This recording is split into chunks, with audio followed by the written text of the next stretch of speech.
So I'm going to proceed in reading out the violations of the U.S. Constitution, the high crimes that Donald Trump has committed. There are 19 main high crimes that he has committed. So number one is unconstitutionally usurping Congress's power to declare war. Number two, unlawful mobilization of military forces against civilian protesters in the United States. Number three, illegally kidnapping, detention, and removal of U.S. residents. Number four, illegal and unconstitutional removal of U.S. residents, migrants, and asylum seekers to foreign torture prisons. Number five, unlawfully attempting to deport immigrants for peacefully protesting. The sixth is actually unconstitutionally usurping Congress, where we're at right now, Congress's powers. Number seven, defying court orders and unconstitutionally usurping judicial authority. Number eight, abusing his power to seek retribution against perceived adversaries. Number nine, co-opting and dismantling independent government oversight. Number 10, unlawful imposition of tariffs. Number 11, receiving foreign and domestic emoluments. Number 12, unconstitutionally usurping local and state authority. Number 13, abusing the emergency power. Number 14, abusing the pardon power. Number 15, corruptly dismissing criminal charges against Eric Adams. Number 16, depriving citizens of birthright. Number 17, blocking efforts to secure U.S. elections. Number 18, planning the forced removal of Palestinians from Gaza. And number 19, engaging in unlawful, corrupt practices during the 2024 presidential campaign. So these are all outlined on impeachtrumpagain.org, the case for impeachment. The legal team of constitutional lawyers at Free Speech for People has been working around the clock to track all of Trump's high crimes and violations of the U.S. Constitution. Father David here. Have you noticed how the media continually refers to Trump's outrageous and criminal conduct as unusual or unprecedented, rather than calling it for what it is? Whether it's his executive order that wrongly tries to overrule a Supreme Court precedent that says you have every right to burn an American flag, and yet here he is telling us that he's going to put flag burners in jail for a year. That's just stupid, and it's illegal. It should be called out that way. His threat to arrest a governor and a sitting mayor because they're not behaving the way he wants to. It's not unusual or unprecedented. It is criminal and unconstitutional, and it should be called out that way. His Assistant Chief of Staff, Stephen Miller, the architect behind so much of this authoritarian uprising, has the nerve to say that Trump has plenary power, which means he has the power of a king, which he doesn't. And so much of the media sits in silence in response to this, rather than calling it out for what it is: stupid, criminal, and unconstitutional. And his promise to lower drug prices by a mathematically impossible 1,500%. That's not unusual or unprecedented. It's stupid, and it's wrong. We have a gaslighter in the White House, and the gaslighter's superpower is that it disables the ability of ordinary people to think clearly, because we approach everybody with the understanding that we're going to be treated as we would treat them. But gaslighters don't do that, and they undermine our sense of reality. But we've been living with this long enough to know it, and let's start responding in a way that is appropriate for a gaslighter, slowing them down, calling them out, and using the words that actually apply. For what? Stop resisting. I don't know if you've seen that clip yet of a man being arrested for videoing the police and then them threatening another person who was videoing that happening and saying, "You're next." But what's even more concerning about the video itself and these events taking place is the rhetoric around it. Somebody says, "This is scary. He wasn't doing anything wrong. He was filming on public property. He has a right to do that. That's not against the law." And then more than one person is replying, treating this person like an idiot and saying, "Don't you know we don't have any rights?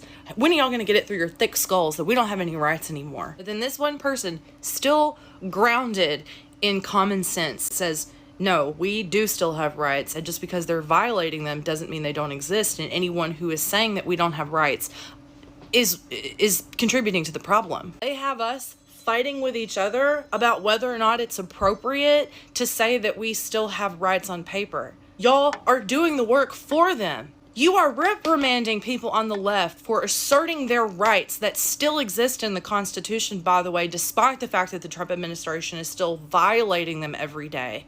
They have trained you to shut people up when they're talking about their rights. I've made more than one video about this, but I feel so strongly about it, I have to keep repeating it.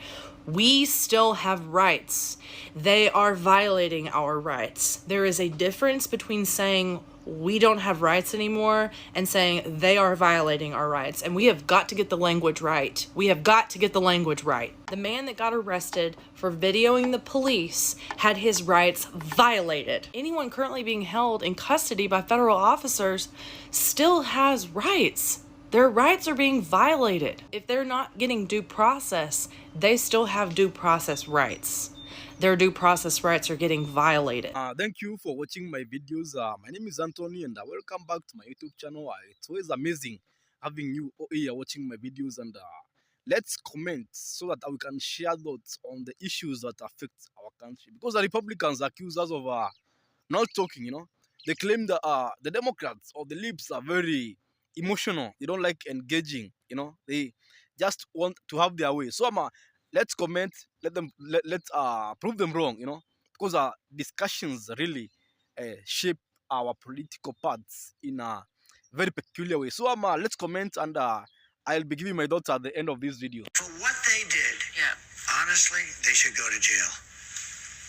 So you think Liz Cheney should go to jail? For what Everyone they did. on the committee, you I think everybody, anybody that voted in favor. It is so desperately important that no matter how repetitive we sound, that we continue to hammer down the fact that this man and what he says is fucking insane. This is not normal. But here we are in a world where it has become normalized. We can't focus on any of the crazy stuff he says because there's too much crazy stuff being said. And now he's going on national television, on national news, talking about how he wants to jail his political opponents. That's weird.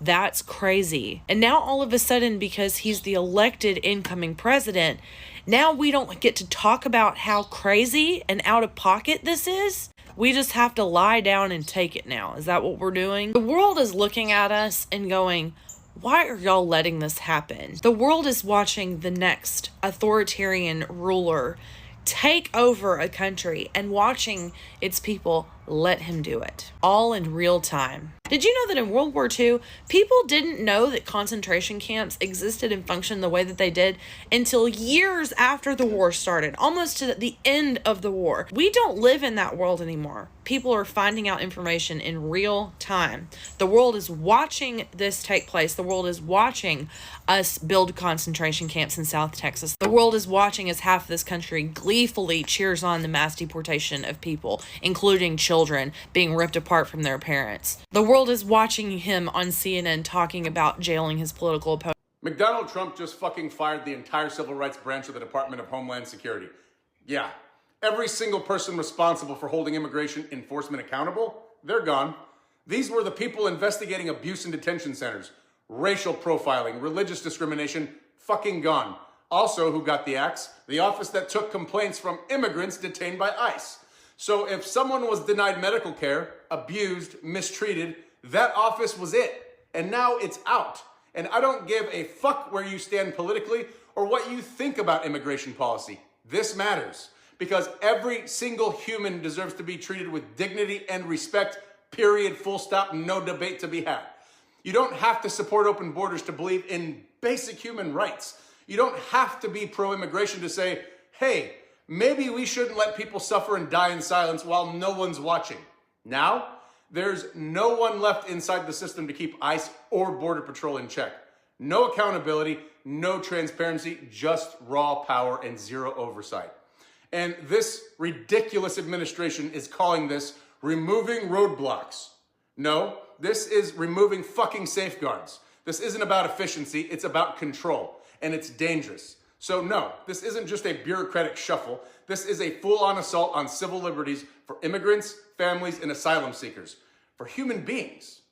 Because nothing says freedom like firing the people who protect it, right?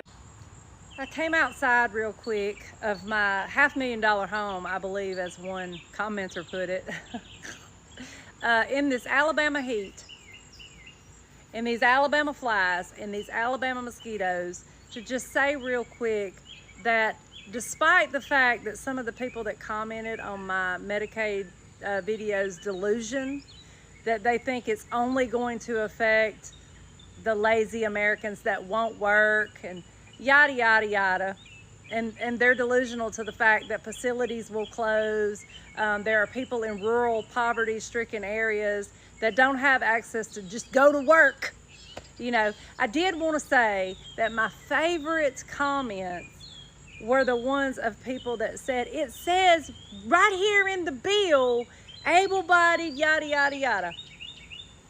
You know what else says a lot? The Constitution. You know what else he doesn't adhere to? The Constitution. So you'll have to forgive me if today is not the day that I start believing Donald Trump's lies, nor all of his flying monkeys in that House of Representatives. Yeah, you just count me right on out.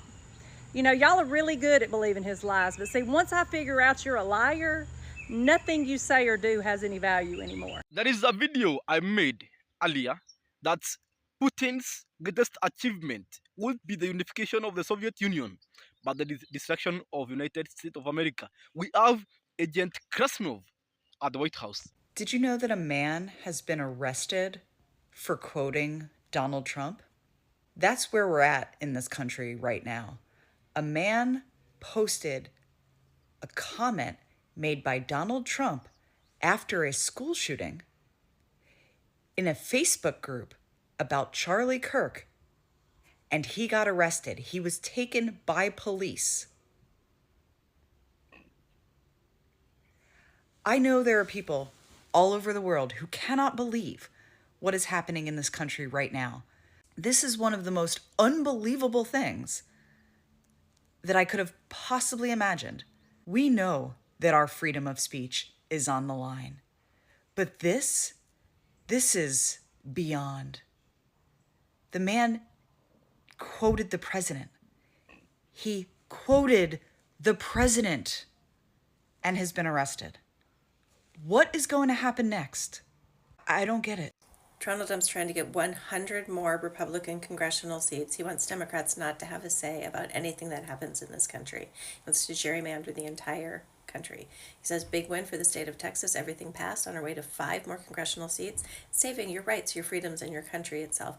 Texas never lets us down. Florida, Indiana, and others are looking to do the same thing.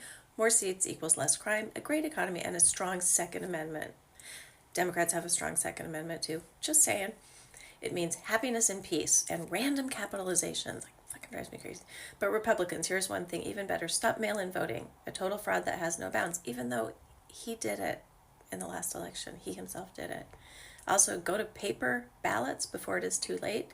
1/10 the cost, faster and more reliable. If we do these 2 things, we will pick up 100 more seats. And the crooked game of politics is over. Because Democrats will not have a say. He says, God bless America, and 3x. The real reason why the Supreme Court keeps ruling in favor of Trump, even though what he wants is like blatantly unconstitutional, is because they know that if they rule against him and he decides to defy their ruling and do what he wants anyways, that they have no real enforcement mechanism to get him to abide by that ruling. And I realized this when I saw Justice Amy Coney Barrett speak at my school the other day. And what caught me off guard was how rational and intelligent she was, because I never liked her. I didn't like the fact that she, decided to overturn Roe v. Wade and jeopardize all of our reproductive rights. But after hearing her speak and realizing that all of these justices are really just extremely dedicated to the Constitution, it kind of created a moment of cognitive dissonance for me, because I was like, okay, so what is the real reason? Like, how could they possibly be going along with Trump and his political agenda when it is clearly unconstitutional? And it made me realize, like, I think they're just scared of him. And they're scared of the possibility that he could very well defy their rulings and they could do nothing about it. And they could just watch the legitimacy of the Supreme Court, like, erode away based on his bad faith. Breaking news, an insider has confirmed that Benjamin Netanyahu intentionally sabotaged Joe Biden's peace plan in 2024 to help Donald Trump's presidential campaign. Joe Biden offered the exact same deal to Benjamin Netanyahu a year ago and he declined it. But let's take a look at what somebody who was actually in the room has to say about Netanyahu sabotaging this deal. He said that Israel had no intention of striking any agreement before a change of administration in Washington. On December 26, 2024, he was told to not use his back channels because in 3 weeks there will be a deal. In an essay he wrote revealing his involvement, he said this deal could have been done a long time ago. Hamas agreed to all the same terms in September of 2024. This became known as a 3 weeks deal. But at that point, the response of the Israeli negotiators was that Benjamin Netanyahu did not agree to end the war. Remember, in 2024, it was reported that Trump was on the phone with Netanyahu urging him not to cut a deal right now because it would have helped the Harris campaign. This has to be, without a doubt, one of the most disgraceful revelations in all of modern political history. Donald Trump wants to be known as the president of peace. However, he was deliberately sabotaging peace deals so he could take credit for all of it. Thousands of Palestinians and Israelis passed away in the months that followed directly because of Trump's actions. Hello everyone, thank you for watching my videos. It was amazing having you here. So let's make our analysis. I believe that Agent Krasnov is violating our constitution, and let's narrow it to migration, because there are many aspects of our constitution that Trump is not adhering to. So let's only focus on immigration for the purpose of this video. The Declaration of Independence, the Constitution of the United States of America, and the amendment to the Constitution. I have heard and seen a federal government claim that immigrants and visa holders aren't protected by the United States Constitution. A myth I want to debunk. You saw the other day, Stephen Miller made a tweet that the United States Constitution is not for the immigrants. Now, let me debunk this lie. One of my subscribers said that he was neither a Republican nor a Democrat, but a constitutionalist. But when I brought forward the question on immigration, he claimed that the immigrants too aren't mentioned in our constitution. And this prompted me to make this video. The word citizen in the United States Constitution. Now, let me be clear. The word citizen isn't mentioned in the Constitution of the United States until Article 1, Section 2, Clause 2, whereby it comes as a requirement when vying for an elective position. Now, that is the place where the word citizen appears in our Constitution. At the very first beginning, the preamble, the Constitution says, we, the people, in order to form a more perfect union, then blah, blah, blah, promote general welfare, secure blessing of the liberty, promote general welfare. So when Trump is only using our government to favor the billionaires, he is breaking the Constitution. Let me be clear. When he is appointing his friends, when he is giving tax cuts to the billionaires, he is not promoting the general welfare according to our Constitution. Then it continues to establish the Constitution of the United States. We haven't mentioned the word we the citizens. We said we the people, not we the citizens, we the people. To answer that question, who are we the people in our Constitution, we'll go back to the Declaration of Independence in 1776, 13 years before our Constitution came into effect. He has endeavored to prevent the population of these states. Who has endeavored? King George and our founding fathers were accusing King George. He has endeavored to prevent the population of these states for the purpose of obstructing the laws for naturalization of foreigners, refusing to pass others to encourage their migration either, and addressing the conditions of new appropriation of lands. He is preventing the naturalization of foreigners. What Trump is doing is really outlined in our Declaration of Independence. This means that we, the people, meant people in the United States as citizens and those waiting naturalization still in the United States. You know, even if you are in the United States, you are waiting to be naturalized, you are still protected by our constitution. But more importantly, who is a United States citizen? Now, let me answer who is a United States citizen to these MAGA people. The 14th Amendment, Section 1, read concurrently with Section 3, because the Republicans want to exclude immigrants from census, so we will read Section 1 to define it with Section 3, that all persons born or naturalized in the United States and subject to the jurisdiction thereof are citizens of the United States and of the state wherein they reside. All persons born or naturalized, no state shall make or enforce any law which shall abridge the privileges or immunities of citizens of the United States. Now, according to the 14th Amendment, the definition of a citizen has ended, So when Trump was trying to end birthright citizenship, it was a violation of the 14th Amendment. Now, the definition of the word citizen has ended.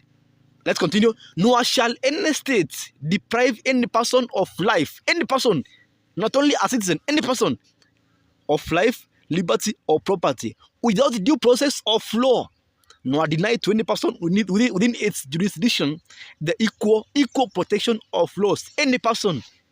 So the grabbing, the snatching of immigrants and taking them to Alcatraz, it's all a violation of our constitution. So the United States Constitution doesn't cater only for the United States citizen, but everyone in our borders, though with some privilege to citizens. Our founding fathers knew that a tyrant like Donald Trump would rise to power, and that too gives the citizen clear guidelines to abolish such a government and bring a government that respects the rule of law. So as I usually say, until the next video, stay alert, stay focused, watch blue, listen blue, vote blue, and until the next video, thank you for your attention to this matter.